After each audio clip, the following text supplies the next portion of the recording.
सबको जय मसीह की। परमेश्वर के नाम की महिमा हो। आज हम देखेंगे नाजिरों की व्यवस्था और ये हमें देखने को मिलता है गिनती की किताब और उसका छठा अध्याय की 1 से लेकर 21वीं आयत तक। यदि आपके पास बाइबल है तो हमारे साथ निकाल लीजिए। नाजिरों की व्यवस्था जो कि है गिनती, उसका छठा अध्याय की 1 से लेकर 21वीं आयत तक।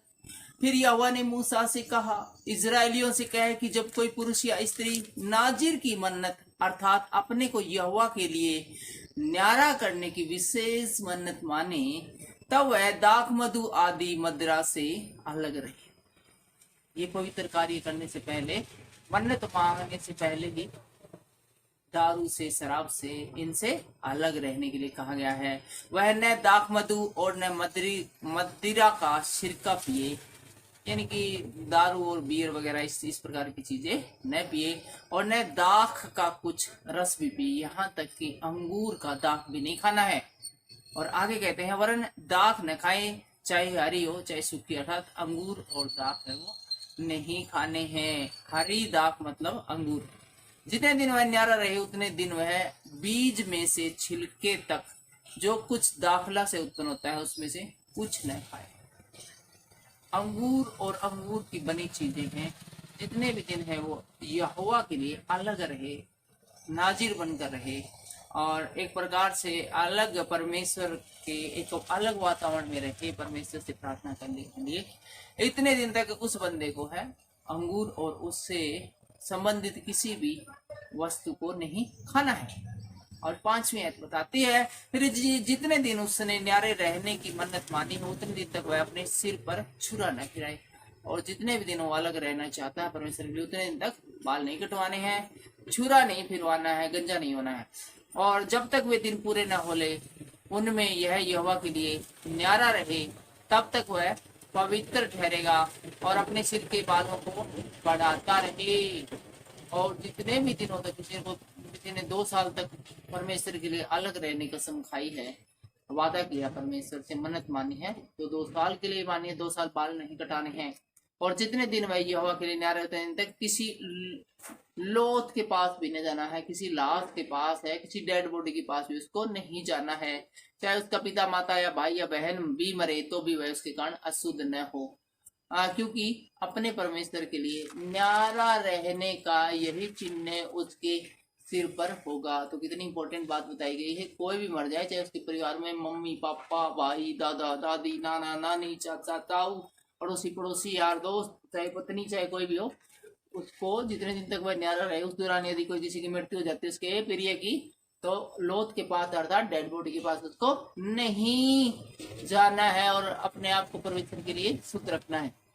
अपने न्यारे रहने के सारे दिनों में वह यहोवा के लिए पवित्र ठहरा रहे और उसको ध्यान रखना है कि वह यहोवा परमेश्वर के लिए पवित्र बना रहे। यदि कोई उसके पास अचानक मर जाए और उसके न्यारे रहने का जो चिन्ह उसके सिर पर होगा वह शुद्ध हो जाए, तो वह शुद्ध होने के दिन अर्थात 7वें दिन अपना सिर मुंडाए और 8वें दिन 2 पंडुक या कबूतरे के 2 बच्चे मिलाप वाले तंबू के द्वार पर याजक के पास ले आए। और याजक एक को पाप बलि और दूसरे को होम बलि करके उसके लिए प्रायश्चित करे, क्योंकि वह लोथ के कारण पापी ठहरा है। और याजक उसी दिन उसका सिर फिर पवित्र करे। और 12वीं आयत में बताती है, और वह अपने न्यारे रहने के दिनों को फिर यहोवा के लिए न्यारा ठहराए और 1 वर्ष का एक भेड़ का बच्चा होम बलि करके ले आए।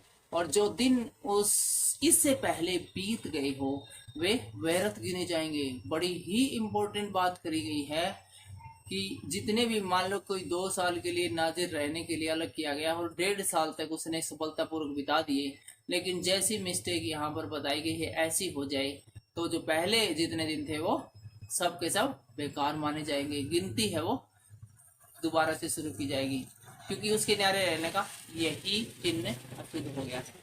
तो और जैसा कि हम एक एग्जाम्पल देखते हैं सामान्य लाइफ के अंदर कि माइंड से संबंधित कुछ दवाएं होती हैं जो कि 3 साल के लिए डॉक्टर लिख के देता है और कहना है एक भी दिन है तुम्हें नागा नहीं छोड़ना है, अर्थात वो गोली हर हाल में लेनी है, एक भी दिन है तुम्हें मिस नहीं करना है।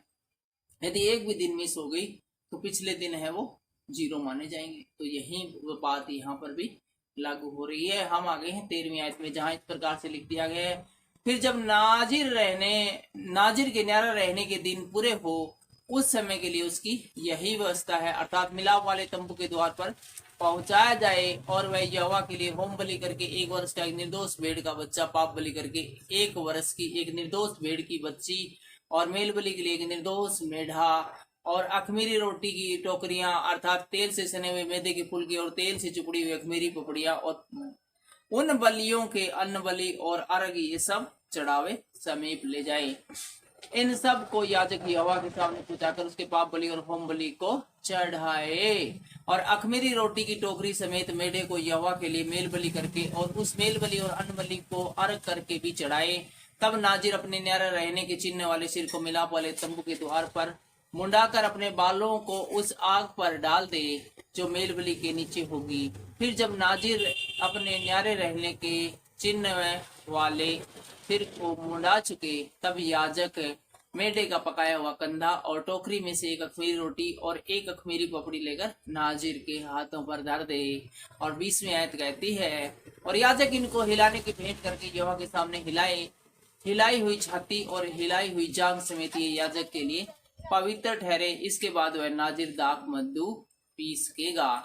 नाजिर की मन्नत की और जो चढ़ावा उसको अपने न्यारे होने के कारण यहोवा के लिए चढ़ाना होगा, उसकी भी यही व्यवस्था है।